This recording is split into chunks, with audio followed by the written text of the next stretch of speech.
Letter to the editorial board. What never appears in the official town reports. Author A. Nichols. Good evening, respected editorial staff of the Daily Record. This is Ethan A. Nichols writing to you. The last time I addressed any printed publication, I was still a child, sending brief notes to the kids section under my grandmother's careful supervision. That is why my tone may sound unusual or old-fashioned. I have lived in this town all my life, and I must say, our town is far stranger than the public statements, municipal briefings, and tourist brochures would ever allow one to imagine. When I searched the internet for local anomalies plus town, I found nothing useful. Only empty rumors. As if the authors of those articles not only do not know the place, they have never even been here. I enclosed photographs of several locations I describe. There is nothing supernatural in the images, just places. But it is exactly there that the events I am about to mention took place. 1. The abandoned school. A regular public school. It was shut down abruptly, with no school board hearing, no announcement on local TV, no public notice. The principal reportedly left due to health reasons, and the building was sealed but never guarded. Within a month, teenagers, local vagrants, and self-styled ritual enthusiasts had already carved a path through the grounds.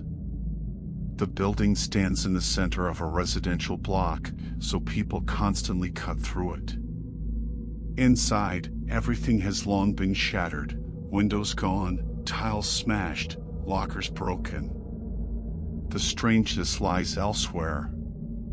When you walk down the hallway, 1 second later you hear glass crunch behind you, always behind you, and always with a delay, as if the sound does not belong to the moment you are living. One time, a still intact window on the second floor burst right above me. Tiny salt-sized shards fell absolutely silent. I looked up and saw the face of a teenage boy in the empty window frame. No light behind him, no shadow, no shape, only a face pressed to the void. A second later, the loud breaking and falling of glass finally reached me. As if sound was lagging behind reality by a few meters or a few seconds. I looked away for just a breath. When I looked back at the same frame, the face was gone. 2. The radio tower and the contractor known as Lucky. Approximately a quarter of a century ago, a federal radio tower was being constructed near the forest line. A standard steel FAA structure, nearly 50 meters tall, fitted with required red aircraft lights. The contractor, Anthony J. Lucky Gannett, was known for his bravado and extreme confidence in his so-called fortunate streak. He claimed that full harness safety was bureaucratic nonsense, and he loosened his gear. The wind shifted sharply. He fell. His body was barely damaged, strange even to write, but only the head suffered. The skull struck the lower steel beam with surgical precision, as if the fall was guided, not accidental. The tower still stands.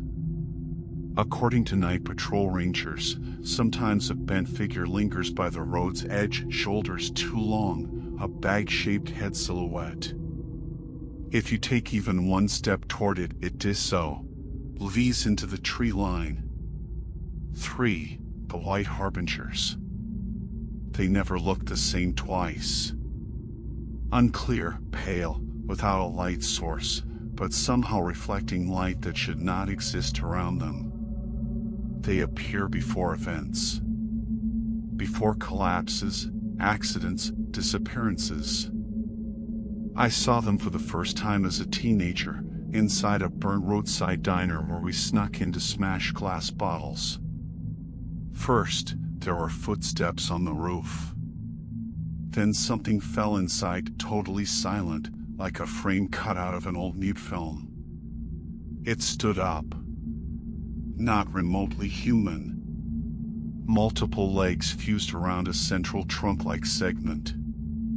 We ran so fast that none of us dared to turn around. A week later, the building caved in on its own, without fire or storm. The city blamed structural fatigue and outdated construction norms. 4. The house that returns you somewhere else. It is neat, pristine, with a trimmed lawn, no complaints regarding utilities or taxes. But if you walk around it, you may exit not onto the same street you began with, but further, as if a piece of the block had shifted in space. The residents are polite, courteous, almost too perfect. After talking to them, you remember only their smile, and nothing else stays in your mind. 5. The yard without animals. For several years in a row, pets disappeared. Dogs, cats, then even possums and raccoons. Tracks were found, strange ones human-sized, but with a claw-like spread, like those of a large bird. In the center of the yard was a regular storm drain. After the disappearance of a 6-year-old boy, the drain was welded and filled with expanding sealant. Since then, the disappearances ceased. Elderly neighbors claimed that on that night they heard wings flapping and a hunched figure running, holding something in its arms. The police closed the case as unresolved. 6. The tooth fairy one should not trust. There is a long-running local joke. Drop a quarter into the courthouse fountain, and you will get a visit from the fairy. At the time, I had just moved into a new apartment. That night, turning on the kitchen light, I saw, almost 2 meters tall, skin gray in tone, 4 arms, tiny, useless wings. I sat horizontally, like a narrow slit. We stared at each other for a long time, without moving. As soon as the creature tilted its head, I slammed the door and held it with all my strength. When, after what felt like hours, I finally dared to open it, the kitchen was empty. The window was unlocked. On the windowsill lay 2 unfamiliar teeth and my quarter. I have more material, but it did not fit into a single envelope. If the editorial board finds this suitable, I will send the rest. About the train pool that echoes with splashes. About the highway rest stop where drivers vanish. And about the farm with lights glowing under the roots at night. Respectfully, Ethan A. Nichols.